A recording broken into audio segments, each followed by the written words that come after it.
You know, Iran is facing what really feels like an impossible choice. In this incredibly high-stakes chess match of a potential war, it seems like every single move they could make leads directly to checkmate. Today, we're going to break down exactly why. Okay, so let's just jump right in with the big question from our source material.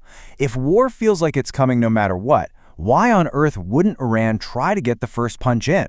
I mean, with tensions this high and all the pieces moving on the board, it kind of seems like the logical thing to do, right? Seize the initiative.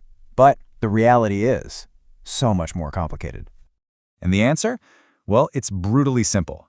Iran knows, they absolutely know, that they cannot win a straight-up conventional war against the combined power of the US, Israel, and their allies. So, launching the first strike wouldn't be some bold, decisive move. It would be a catastrophic, unrecoverable mistake.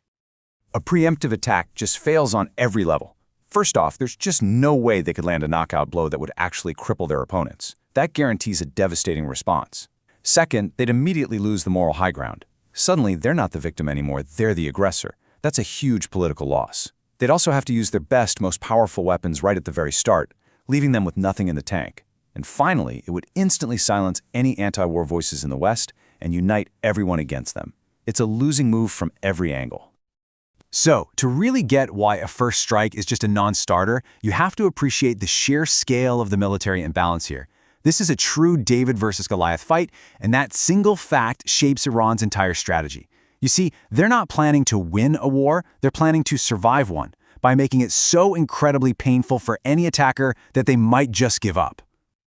Just to put this in perspective, the United States has already moved 2 full carrier strike groups, the USS Abraham Lincoln and the USS George W. Bush, into the wider region. I mean, think about it.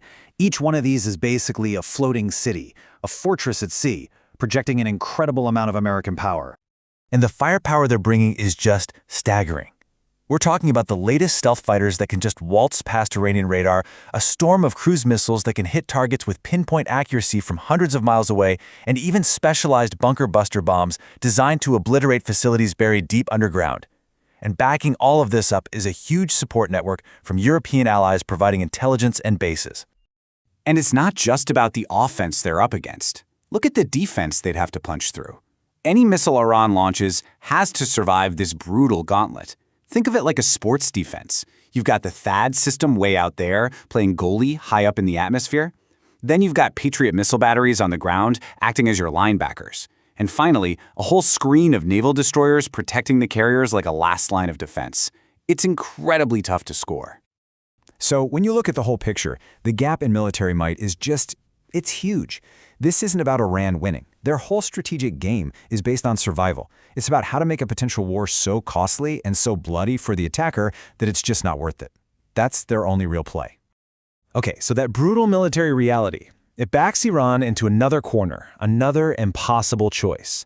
Since they can't strike first, the question becomes how, and more importantly, when do they strike back? What do you do when you know you can't win, and you can't even land the first punch? Well, this is their high-stakes gambit. This right here might be the single biggest decision Iran's military leadership would have to make in a conflict. The timing of their counterpunch is absolutely everything. Do you throw everything you have back immediately, or do you try to weather the initial storm and wait for a better moment? Both choices are a massive, massive gamble. Okay, so look at the options. Go in hot, right away. In the first chaotic moments of an attack, there's a chance, a slim one, you might get a lucky shot in and hit something really important while everyone's scrambling. But the risk? It's huge. Your enemy could just absorb that first wave, let you burn through all your best missiles, and then just take you apart piece by piece. On the flip side, you could wait, conserve your best weapons, let the storm pass, and then pick your moment. But what if that perfect moment never comes? What if that initial attack is so effective that it destroys your ability to even fight back before you get the chance? See, it's a terrible choice. All right, let's zoom out for a second to the global chessboard and see why Iran is pretty much on its own here. Even though they have some powerful friends, the idea of direct military help coming their way is almost certainly off the table. Let's talk about China because this is really interesting. The relationship with Iran, it's completely one-sided. Sure, China buys almost all of Iran's oil, which is a vital lifeline. But for China, that oil is just a small piece of their total energy puzzle.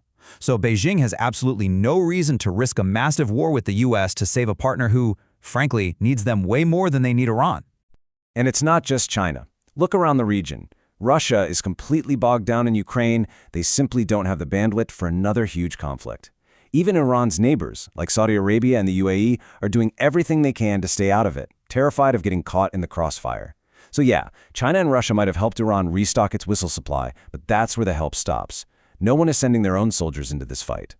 So if there's no military solution and no allies are riding to the rescue, what about diplomacy? Is there a way out through talks?